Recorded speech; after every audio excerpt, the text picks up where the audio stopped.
আসলে এই কালিমা তৈয়বাটা কাকে কোন সময় ফলানো যায়, কি কোন সময় পড়লে এই কালেমায়ে তৈয়বা কোন সময় পড়তে হয়, এই সম্পর্কে আজকে আমি সুন্দর কিছু আলোচনা আপনাদের সামনে নিয়ে আসবো। আসুন জানি।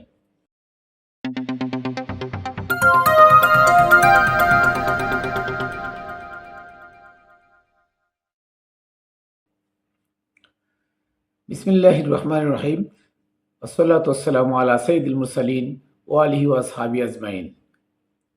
ওয়াসসালাতু ওয়াসসালামু আলা মুরশিদি মানিক সান শাহ বাবা রহমতুল্লাহি আলাইহি। আমি আজকের আলোচনা আপনাদের সামনে নিয়ে আসবো কালিমাই তৈয়বা, দুইটা শব্দ। কালিমা মানে কথা, বাণী, আর তৈয়বা হচ্ছে পবিত্র।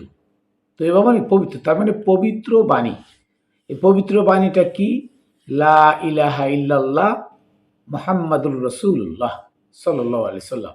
এই পবিত্র কথাটি একটা মানুষ কোন সময় পড়ে আর কার নামে এই কবিতা মানে এই কালমাটি পড়বে? যেহেতু মোহাম্মদ সাল্লাল্লাহু আলাইহি সাল্লাম ধরাধামে নাই, তাহলে মোহাম্মদ সাল্লাল্লাহু আলাইহি সাল্লাম নাই, তার নায়েবে রসুল রেখে গেছেন, সে নায়েবে রসুল কারা? আর এই কলমাটা কে কোন সময় পড়বে, তার অরিজিনাল সময়টা, খাতটা, টাইমটা কখন, এই সম্পর্কে আপনারা কি জানেন? অবগত আছেন এই সম্পর্কে? জানেন না। আসলে কলমাটা, পবিত্র কথাটা, এই কথাটা একসাথে কোরআনের ভিতরে নাই। লা ইলাহা ইল্লাল্লাহ কোরআনে এসেছে 30 বার। লা ইলাহা ইল্লাল্লাহ শব্দটা কোরআনে এসেছে 30 বার। আর মুহাম্মাদুর রাসূলুল্লাহ, মুহাম্মাদুন, এই মুহাম্মদ শব্দটা এসেছে সূরা মুহাম্মাদের আয়াত নাম্বার 2 একবার। সারা কোরআনের ভিতরে লা ইলাহা ইল্লাল্লাহ এসেছে 30 বার আর মুহাম্মদ এসেছে একবার।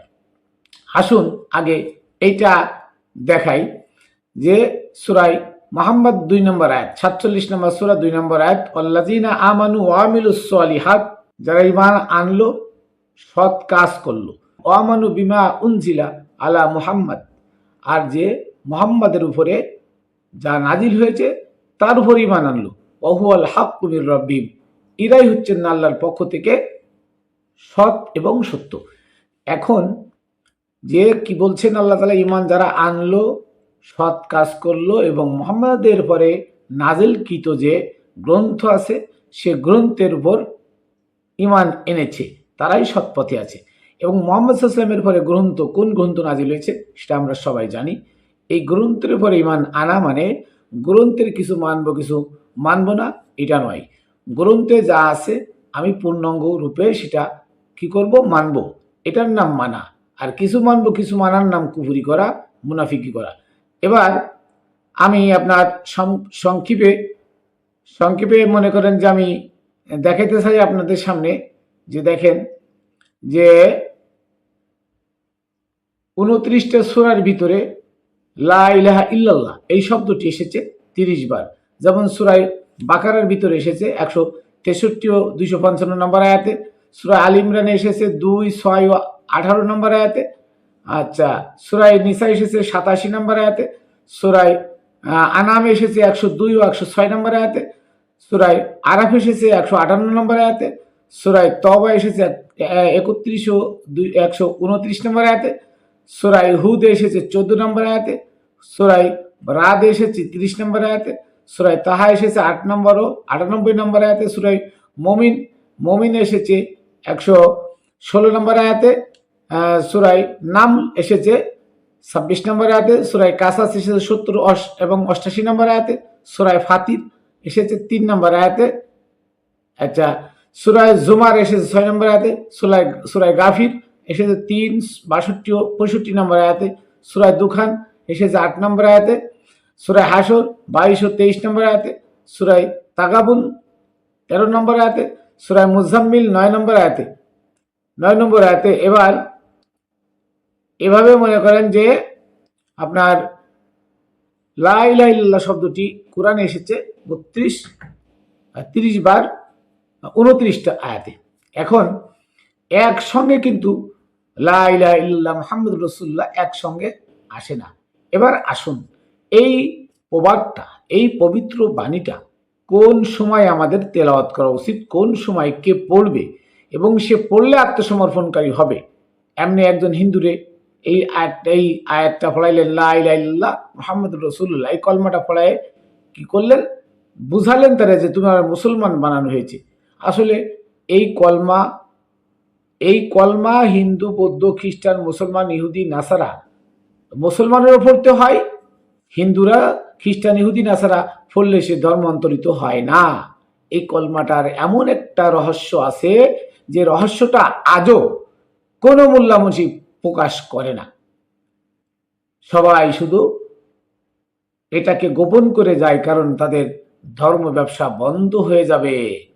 মুসলমান হতে হলে কি করতে হয়, এই কলমাটা কার নামে পড়তে হয়, এটা আজও কোনো মোল্লা মুন্সি জানে না, বলে না। সবাই বলে কলমা কলমা তৈবা, কলমা কলমায় তৈবা। কলমা শব্দের অর্থ বাণী, কথা, কালাম। আর তাইয়িবুন শব্দের অর্থ পবিত্র, আরবিতে কালেমায় তৈবা, পবিত্র বাণী। এই বাণীটি ওই ব্যক্তি পড়ে যে ব্যক্তি আত্মসমর্পণ করে। আত্মসমর্পণ কি? একজন হিন্দুরে মুসলমান বানাইলেন, সে মূর্তি পূজা করলো না, মন্দিরে গেল না, মসজিদে গেল, সে কি মুসলমান হলো? নো, প্রশ্নই আসে না। একজন খ্রিস্টানকে আপনি এই কলমা ফলালেন আর তারপরে সে গরুর মাংস খাইল, সে আর মন্দিরে তাদের গির্জায় গেল না, মসজিদে গেল, মসজিদে গেলে কি মুসলমান হয়ে যায়? নো। কোন মোল্লা মুন্সি মৌলবী এখনো মুসলমান হতে পারে নাই। তারা মসজিদে যায়, সিজদা করে আর মনে করে জান্নাত কিনে নিছে। অত সহজ না। এই কলমার ভেদ যে না জানে সে কখনো মুসলমান হতে পারে না। এখন আসুন যে কলমাটা আসলে কোন সময় থেকে চালু। এই কলমাটা বাবা আদম আলাইসাল্লাম থেকে চালু। বাবা আদম আলাইসাল্লামকে চালু। বাবা আদম আলাইসাল্লামকে আল্লাহ তাআলা শিখাই দিলেন লা ইলাহা ইল্লাল্লাহ আদম শফিউল্লাহ, আদম শফিউল্লাহ। অতএব আদম আলাইসাল্লামের বংশধরগণ, তার ছেলে এবং মেয়েদের সন্তান সন্ততি যারা একাধারে বংশপরায় বাড়তে থাকে, তখন তারা আত্মসমর্পণ করে কি পড়ে? তখন আদম আলাইসাল্লামের কাছে যে আত্মসমর্পণ করে লা ইলাহা ইল্লাল্লাহ আদম শফিউল্লাহ। আদম হচ্ছেন আল্লাহ রসুল, আল্লাহর শফি। এখন বন্ধু, আল্লাহর প্রেমিক, এখন এই কথা বলা মানে কি? তার মানে হচ্ছে আমি কমপ্লিট সারেন্ডার করলাম কার কাছে? আদমের কাছে। আদমই আমার রব, আদমই আমার সব, আদমই আমার রসুল, আদমই আমার মুর্শিদ। অতএব মুর্শিদের পদচরণে গিয়ে যখন এই কলমাটার পরে লা ইলাহা ইল্লাল্লাহর পরে যার যার আপন মুর্শিদের নাম তেলাওয়াত করবে, মুর্শিদি রসুল্লাহ, এই মুর্শিদের নাম উচ্চারণ করবে, তখন সে আত্মসমর্পণ করলো। অতএব এই কলমাটা যখন তখন পড়ার বিষয় নয়। এই কলমাটা হচ্ছে মুর্শিদের কাছে আত্মসমর্পণ করার সময় কলমাটা পড়ে। যেমন মূসা আলাইহিস সালামের উম্মতরা পড়েছিল লা ইলাহা ইল্লাল্লাহ মূসা কালিমুল্লাহ, ঈসা রূহুল্লাহ, ইব্রাহিম খলিলুল্লাহ, ইসমাইল জবিহুল্লাহ। এই কলমাটা হচ্ছে তখনই মানুষ পড়ে যখনই একটা মানুষ গিয়ে তার মুর্শিদের কাছে বা রসুলের কাছে কি করে? আত্মসমর্পণ করে, তখনই পবিত্র কলেমাটা পড়ে। তাই নবীর কাছে যারা ওই সময় নবীর জীবদ্দশায় যারা নবী আলাইহিস সালামের কাছে গিয়ে এই কলমাটা পাঠ করেছে, তারা বলেছিল লা ইলাহা ইল্লাল্লাহ মুহাম্মাদুর রাসূলুল্লাহ। মুহাম্মদ হচ্ছেন আল্লাহ রসুল, আল্লাহর প্রেরিত রসুল। এখানে দেখেন শুধু রসুল্লাহ নয়, মুহাম্মাদুর রাসূলুল্লাহ, নাম মোহাম্মদুর রসুল্লাহ বলে দিলেন। মোহাম্মদুর রসুল্লাহ কেন বললেন? আল্লাহ কেন বললেন? আল্লাহ এই জন্য বললেন যে মোহাম্মদের পরে আরো রসুল আসবে, যেহেতু রসুল চলমান থাকবে। নবীরা রসুল হতে পারেন, কিন্তু কোনো রসুল নবী হতে পারেন না। নবীরা রসুল হন। নবুয়ত আল্লাহর পক্ষ থেকে পাওয়া যে গ্রন্থ, এই গ্রন্থ নিয়ে যারা আসেন তারা নবী, আর এই গ্রন্থ যারা প্রচার করেন তারা রসুল। তো নবীগণ রসুল হতে পারেন, রসুল কখনো নবী হতে পারেন না। নবী রসুলের মধ্যে ফারাক অনেক, নবী এবং রসুলের মধ্যে অনেক তফাৎ। অতএব একজন নবী রসুল হতে পারবেন, কিন্তু একজন রসুল নবী হতে পারবেন না। কারণ কি? নবুয়ত হচ্ছে আল্লাহর পক্ষ থেকে হুকুম, নাবা, খবর সহ, কিতাব সহ যিনি এসেছেন উনি হচ্ছেন নবী। অতএব নবী রসুল হন, রসুল কখনো নবী হন না। তাই রসুল চলমান থাকবে। আল্লাহ বলছেন মা কানা মুহাম্মদ আবা আহাদিমির রেজালিকুম ওলাকির রসুল অখাতামান নবীন, মোহাম্মদ হচ্ছেন রসুল, অখাতামান নবীন শেষ নবী। তার মানে মোহাম্মদ সাল্লাল্লাহু আলাইহি সাল্লামের পরে কোন নবী আসবে না, উনি শেষ নবী কিন্তু রসুল। অতএব রসুল তারপরে আসবে, রসুল বন্ধ নয়, রসুল চলমান থাকবে কিন্তু মোহাম্মদ চলমান থাকবে না, মোহাম্মদ নবী, নবী চলমান থাকবে না। তাই ওই সময় যারা এই পবিত্র কালমাটা পড়েছেন তারা বলেছেন লা ইলাহা ইল্লাল্লাহ মুহাম্মাদুর রাসূলুল্লাহ। এবার আসুন, মোহাম্মদ সাল্লাল্লাহু আলাইহি সাল্লামের পরে এই কলমা এখন পর্যন্ত চালু, তাহলে মোহাম্মদ সাল্লাল্লাহু আলাইহি সাল্লামের পরে এই কলমা কে পড়বে, কার নামের উপরে পড়বে? এই কলমা হযরতে মাওলা আলী আলাইহিস সালাম, মাওলা আলী আলাইহিস সালাম ছিলেন রসুল, সম্যক গুরু নবীর পরে মাওলা আলী সালাম ছিলেন তার অধীনস্থ এবং তার মাওলায়াত প্রাপ্ত। অতএব আলী আলাইহিস সালামের কাছে যারা, মাওলা আলীর কাছে যারা ইসলাম গ্রহণ করেছেন, আত্মসমর্পণ করেছেন, তারা বলেছিলেন লা ইলাহা ইল্লাল্লাহ আলিয়ুন ওয়ালিউল্লাহ। আলী হচ্ছেন ওলি বা আলিয়ুন রাসূলুল্লাহ, আলী হচ্ছেন রসুল। কারণ রসুল মানে সম্যক গুরু, আল্লাহর পক্ষ থেকে হিদায়াত প্রাপ্ত ব্যক্তিগণকে রসুল বলা হয়। এই জন্য আল্লাহ তাআলা কোরআনের ভিতরে বহুত জায়গায় বলেছেন, যেমন সূরা আল ইমরানের 164 নম্বর আয়াতে আল্লাহ বলেন কদ মান্নাল্লাহু আলাল মুমিনিনা ইয বাআসা ফীহিম রাসূলান, যে আমি মুমিনদের জন্য সৌভাগ্য অর্জন করেছি, সৌভাগ্য দিয়েছি যে তাদের মধ্য হতে রসুল প্রেরণ করে থাকি। তার মানে মোমেনদের মধ্য হতে রসুল আসে। তাহলে রসুল কি বিশেষ বিশেষ মানে এক বিশেষ ব্যক্তিগণকে রসুল বলা হয়। আর এই বিশেষগণ হচ্ছে বনি আদম থেকে যারা আদম সন্তান, আদম হয়ে যায়, তার মানে যে ব্যক্তি আল্লাহর হয়ে যায়, যে ব্যক্তি আল্লাহর নিকট ধাবিত হয়, যে ব্যক্তি সাদিকিন হয়, সালিহিন হয়, যে ব্যক্তি মুহসিন হয়, তিনি হচ্ছেন রসুল। তাই তিনার নামের পরে এই কলমাটা পড়া ফরজ। সেই ব্যক্তি, যে ব্যক্তি এই কলমাটা পড়বে, যেমন আমার মুর্শিদ মানিক চান, আমার কলমা হচ্ছে লা ইলাহা ইল্লাল্লাহ মানিক সান রাসূলুল্লাহ। এই মানিক চান হচ্ছেন আল্লাহ রসুল, আল্লাহর প্রেরিত সম্যক গুরু। ভান্ডারীর মুরিদ যারা আছেন তারা বলবেন কি, যেমন আহমদুল্লাহ মাইজ ভান্ডারীর পরে যারা এই কালমা পড়েছেন তারা বলেছেন কি লা ইলাহা ইল্লাল্লাহ আহমদুল্লাহ মাইজ ভান্ডারী রাসূলুল্লাহ সাল্লাল্লাহু আলাইহি সাল্লাম। যারা গাউসুল আজম বরিয়াবর দরবার শরীফের তোল হাসানের কাছে অথবা হাসিব রাজানের কাছে যারা মুরিদ, যারা বায়াত, তারা কি বলেছেন লা ইলাহা ইল্লাল্লাহ হাসিব আল হাসান রাসূলুল্লাহ সাল্লাল্লাহু আলাইহি সাল্লাম। যারা এমন খাজা বাবার কাছে যারা মুরিদ, খাজা বাবার কাছে যারা আত্মসমর্পণ করেছেন, তারা বলবেন, তারা কি বলেছিলেন লা ইলাহা ইল্লাল্লাহ খাজা মঈনুদ্দিন চিশতি রাসূলুল্লাহ। শাহজালাল বাবার কাছে যারা বায়াত, তাদের কলমা ছিল লা ইলাহা ইল্লাল্লাহ শাহজালাল রাসূলুল্লাহ সাল্লাল্লাহু আলাইহি সাল্লাম, খানজাহান রাসূলুল্লাহ, শাহ আলী বগদাদি রাসূলুল্লাহ।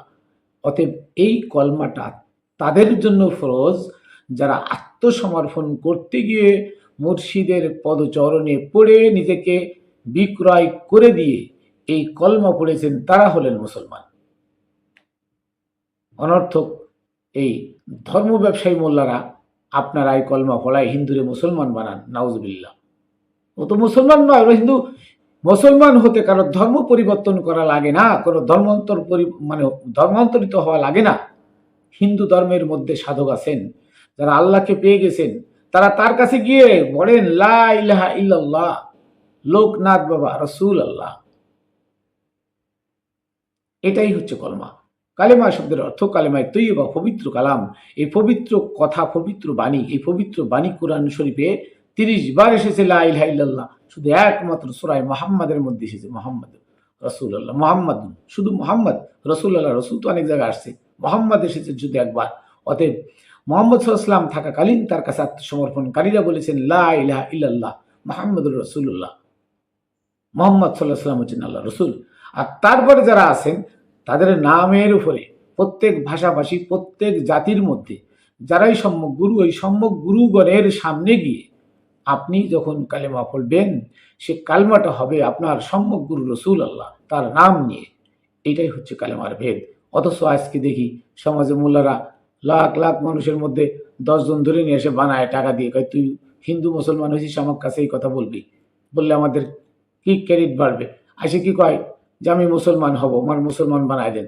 মোল্লা কলমা পড়ায় মুসলমান বলে দিল লা ইলাহা ইল্লাল্লাহ মুহাম্মাদুর রাসূলুল্লাহ, অথচ মুসলমান কি এটা মোল্লা জানে না।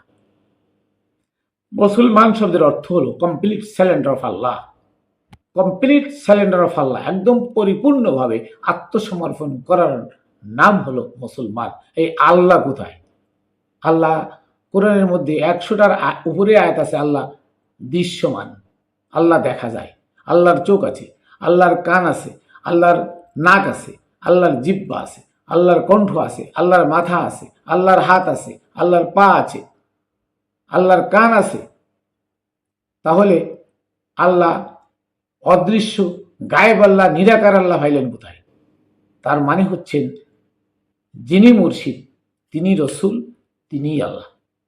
যিনি মুর্শিদ তিনি রসুল, তিনিই আল্লাহ। কোরআনের বহুত জায়গায় আছে যে যার কলব আল্লাহর আরশ, ওই ব্যক্তি আল্লাহ, কারণ তার কলবে আল্লাহ বসবাস করে।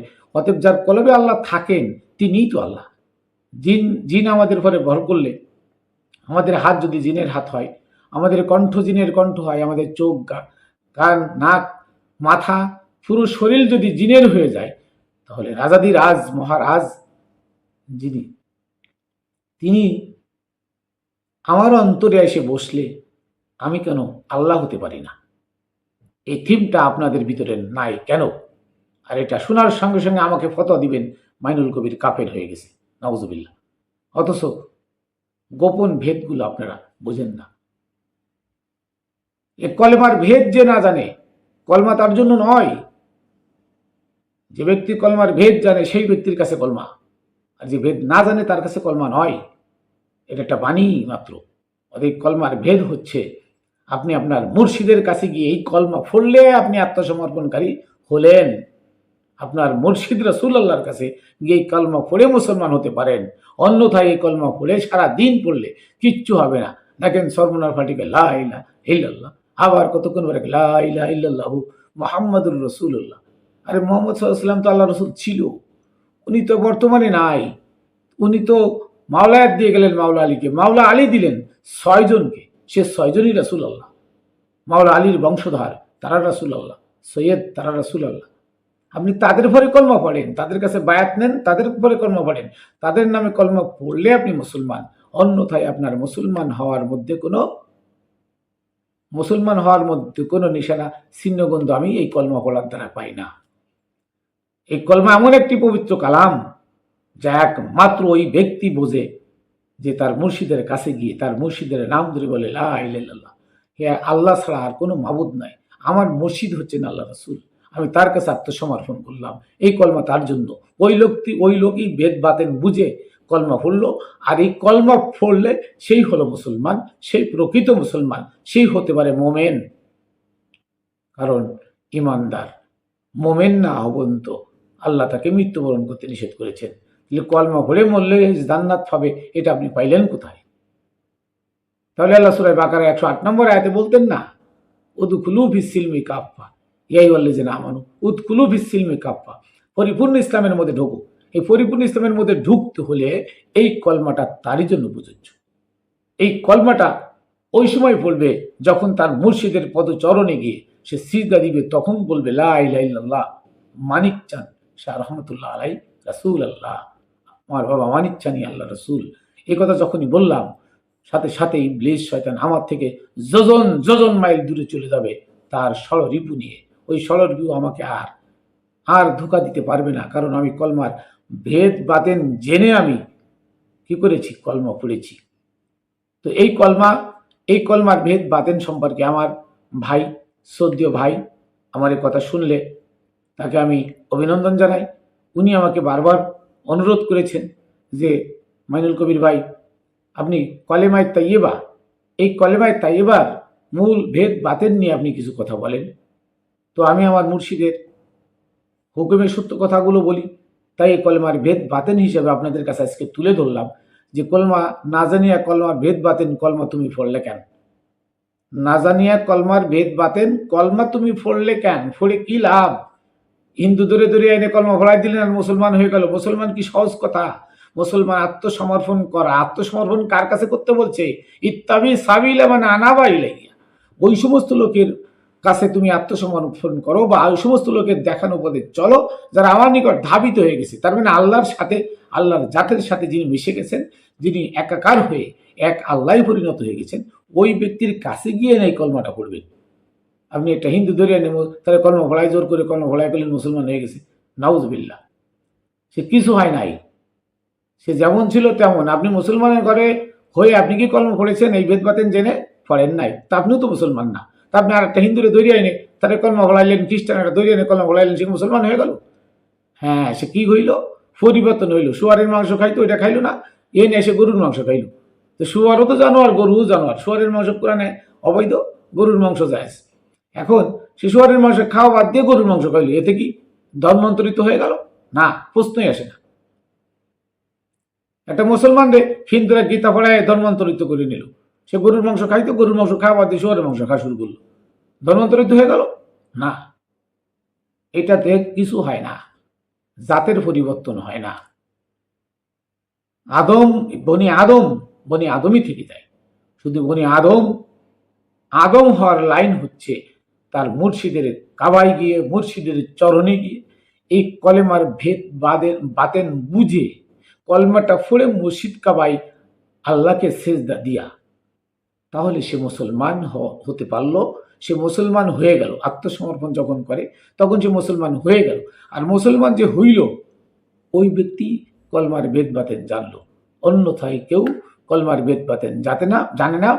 আর এই মোল্লা মুন্সি মুহাদ্দিস মুফাসসির যায় আছে, এরা কলমা সম্পর্কে ওয়াকিবহাল নন। এদের কাছে কলমা জিজ্ঞেস করে দেখেন, বলবে লা ইলাহা ইল্লাল্লাহ মুহাম্মাদুর রাসূলুল্লাহ। তার মানে কোরআন শরীফের আয়াতগুলো ওই যে রসুল বলতে তারা নিয়ে যায়, যে মুহাম্মদ সাল্লাল্লাহু আলাইহি ওয়াসাল্লাম ওয়াফাতের জন্য ওইখানে রসুল শেষ, বর্তমানে রসুল আর নাই। কিন্তু তারা আবার নিজেকে বলে যে আমরাই তো ওয়ারাসাতুল আম্বিয়া, রসুলের ওয়ারেস, আম্বিয়াদের ওয়ারেস। নাউজুবিল্লাহ। এই মোল্লারা নাকি এজিদি মোল্লারা এজিদ উমাইয়া আব্বাসী ওদের গুণ কীর্তন প্রচার করে শেষ করতে পারে না। খ্রিস্টানদের দেওয়া টাকায় তারা দিন প্রচার করে শেষ করতে পারে না। এরা বলে নবীর ওয়ারেস, এরা উমাইয়াদের ওয়ারেস, এরা মুয়াবিয়ার ওয়ারেস, এরা এজিদের ওয়ারেস। এরা লক্ষ কোটি বার এই কলমা বললেও তারা মুসলমান হতে পারবে না। এটা কোরআন বলে, আমি বলি না, কোরআনই বলে। অতএব কলমার ভেদ বাতেন জেনে আপনি কলমা পড়েন, তাহলে ওই কলমা আপনাকে মুক্তি দিতে পারবে। ওই কলমা পড়লেই আপনি মুসলমান হবেন।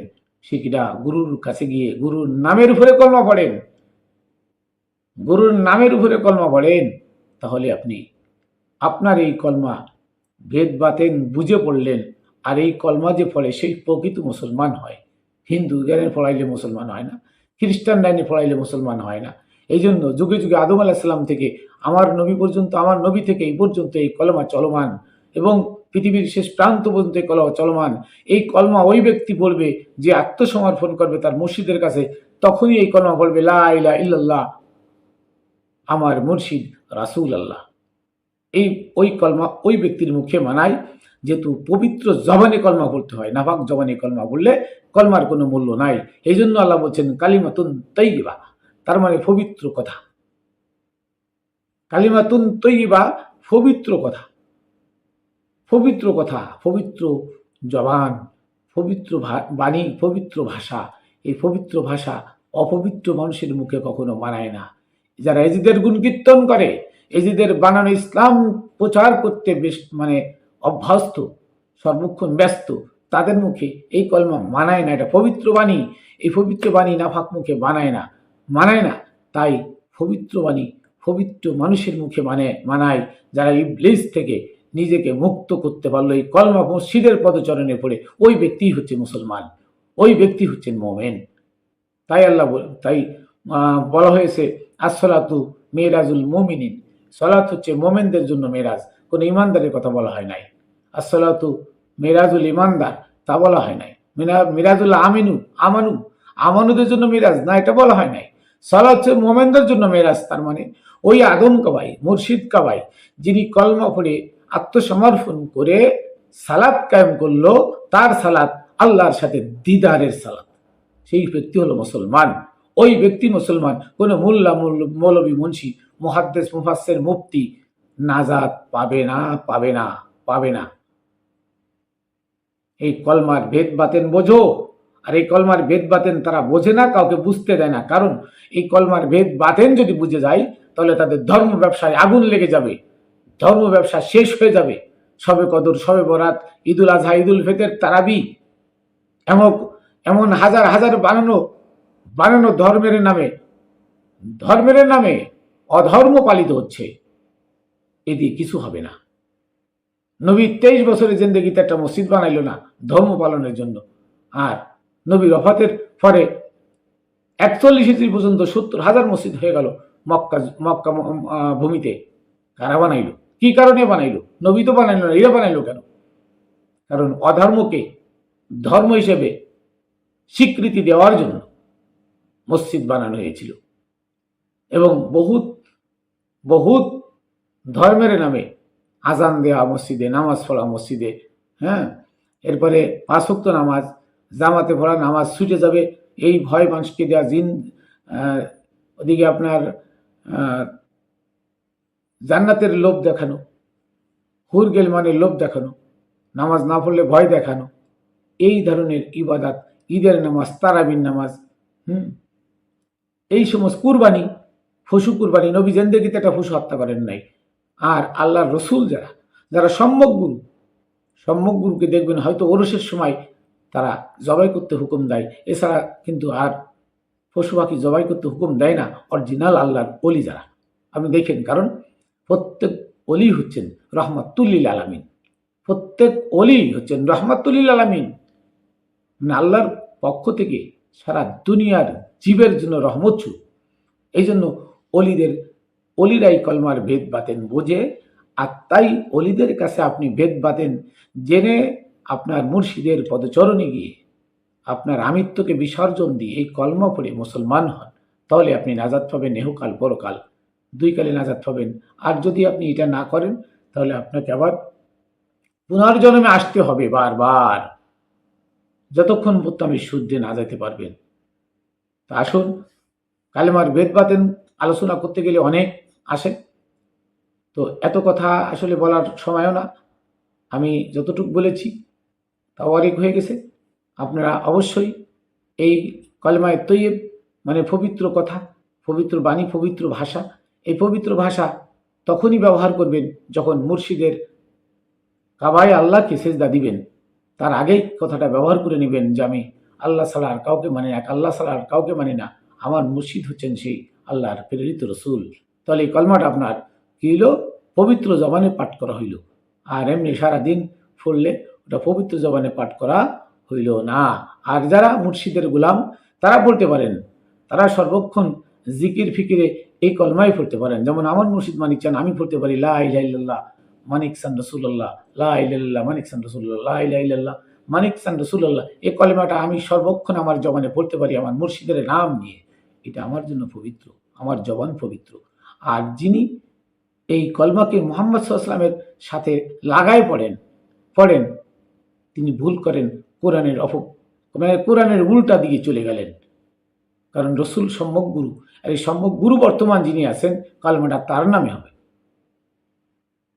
যা হোক, আমি আমার ভুল ত্রুটি ক্ষমা চেয়ে আমি আমার Khatune Jannat TV YouTube channel, Facebook page ও রামবেলের পক্ষ থেকে সকলকে আবারও শুভেচ্ছা অভিনন্দন জানিয়ে আমি মাইনুল কবির এখানে শেষ করছি। ভুল ত্রুটি মার্জনীয়। আবার দেখা হবে, পরবর্তী ভিডিও নিয়ে আসবো ইনশাআল্লাহ। এরপরে আনবো আমি লাইলাতুল কদর, ইন্না আনজালনাহু লাইলাতুল কদর। লাইলাতুল কদর নিয়ে আমি বিস্তারিত ইতিহাস বলবো। লাইলাতুল কদর কি, আর বর্তমান লাইলাতুল কদর আদায় করা হচ্ছে এটা কি, এই সম্পর্কে আমি আসবো ইনশাআল্লাহ